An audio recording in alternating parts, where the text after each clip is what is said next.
going on YouTube? It's your boy DSG, Down South Gaming. I'm coming to y'all today with a little vlog. Basically, I just want to, put a message out there today. It's a lot of stuff going around about King, T.I.'s son, T.I. and Tiny's son.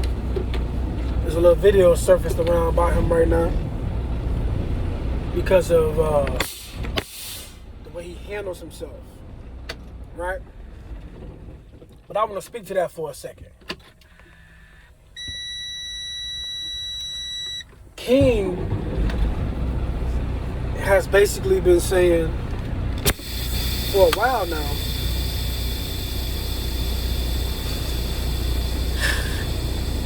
since he got his little voice, got his little motion going right now, whatever, he's been really talking. A lot of people see that, he's rambunctious, outspoken, sometimes he could be a little reckless and whatnot. And then T.I.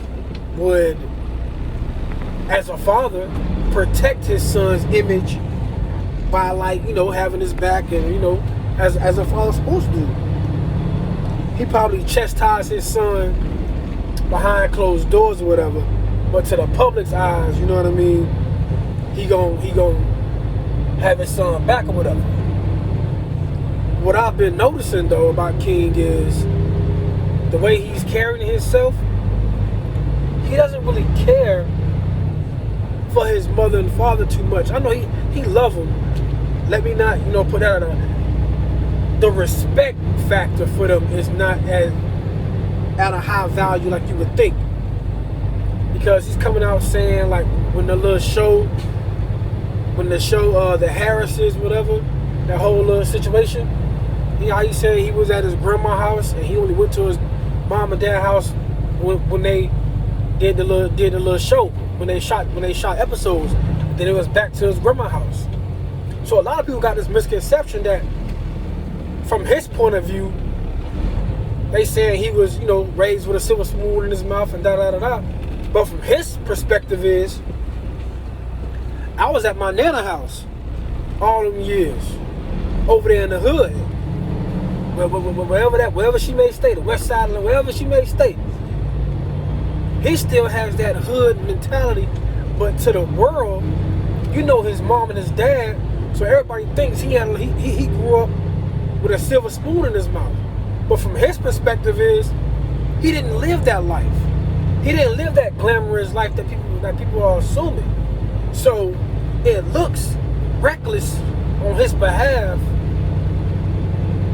but it's his truth.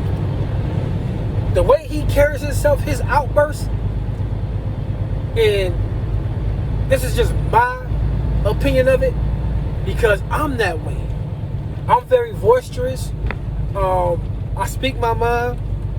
I would rather somebody tell me a harsh truth than tell me a beautiful lie, if that makes sense. I would rather somebody tell me a harsh truth than tell me a beautiful lie. Because at the end of the day, I want real. I want real around me at all times. Whether it's mother, father, sister, uncle, auntie, cousin, friend, partner. Be real with me at all times, because I'm going to be real with you. Right, wrong, or indifferent, I'm going to be real with you. I'm not going to embarrass you out in front of everybody, but when it's just me and you, I'm going to let you know, hey man, you da-da-da-da. You feel me? So I think everybody got to take a step back and really look at it. Everybody keeps saying he need therapy, he need this, he need that. That could be true. But it's a deeper rooted issue with his parents. He has a deeper rooted issue with his parents. I don't think, people want to always say go to therapy for this or go do that. He has to have a deep, honest conversation with his parents, bro. I think he has some resentment, anger towards his parents. And the reason I say that, because I had that towards mine.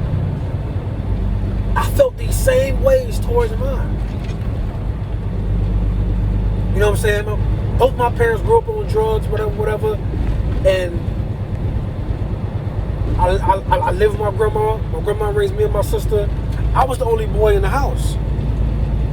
So naturally, with my grandmother having two girls, like she had two girls of her own, which was my mom and my aunt. But then it's my sister. And my sister got kids. My sister has girls. So my grandmother was used to raising girls. She didn't know how to raise a boy. And she told me that later on in life. She said that she feel like she failed me or whatever because she didn't know how to raise a boy. I would say she did her best. I commend my grandmother at all times. She did her best. But I still had that resentment towards my mother and father. Because as a child, you yearn for that. Whether your parents are celebrities, millionaires, billionaires, you yearn for that from your family, from your parents. So if I'm not getting what I'm yearning for, as I grow older, it's gonna grow into resentment. So that's why I do my best. I know I work a lot, but I do my best to make time for my son. I call my son 3 times a week. And I make sure I spend time. And when I'm with him, I make sure we do whatever he want to do. Because it's his time. Because I was once in that position where I yearned for my father. And I see that in King. I see King yearning for his parents and his outbursts. People may say, people got all type of whatever they want to have about that young man. But I see through all the facades.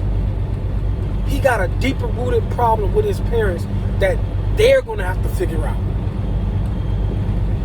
And a lot of celebrity kids have that because the status of your parents, it doesn't always trickle down the right way. There are some celebrity kids who are like Disney kids or who have famous parents who are not mentally together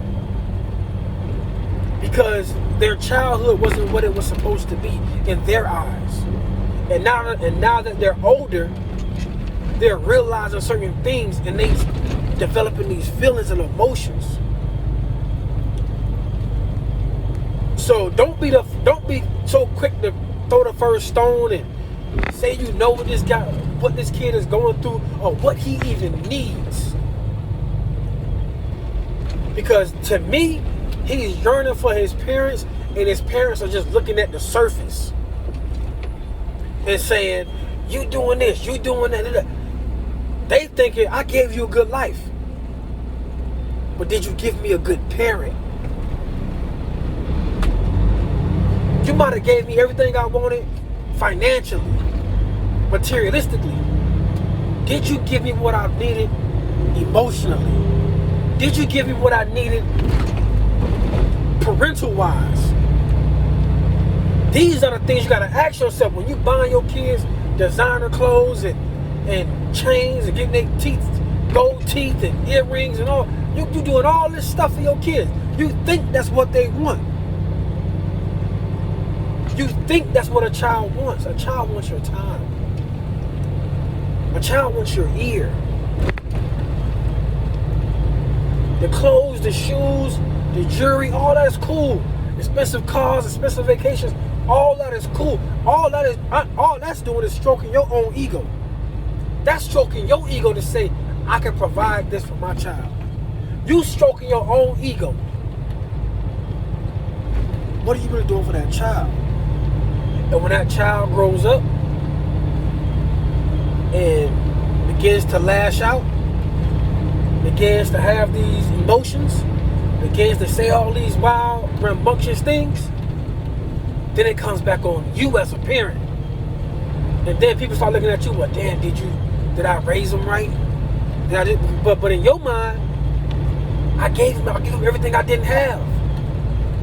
You gave him or her everything you didn't have materialistically and financially. But you also gave them what you didn't have was a parent, was a father, was a mother. You didn't have that, and that's what you're giving your son. That's what you're giving your daughter. Something that you didn't have, and you're still giving it to them. You know what I mean? That's what you're giving. Materialistic stuff, financial stuff is cool. Trips is cool. Designer clothes is cool. But are you present? Are you present? So before we start to judge somebody, people, before we start to say we know what this person needs, or you know what I'm saying? Really think about it. It's your boy DSG. Love, live life.